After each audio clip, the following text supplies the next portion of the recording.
Hello বন্ধুরা, দেখুন আজ একটু মাঠে এসেছি।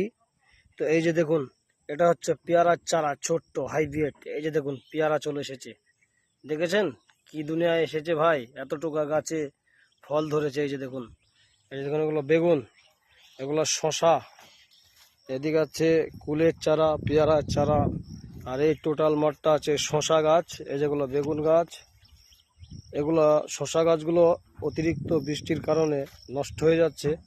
এই যে দেখুন, এগুলো লাইন দিয়ে বেগুন গাছ লাগানো আছে, তার মধ্যে শশা।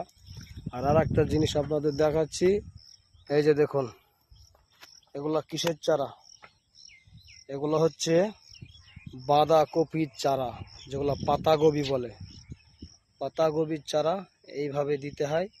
এই যে দেখুন কত সুন্দরভাবে দেওয়া আছে, আর আশেপাশে সব সবজি। এই যে দেখুন ভাই, খুবই সুন্দর। তো ভালো থাকবেন, সুস্থ থাকবেন।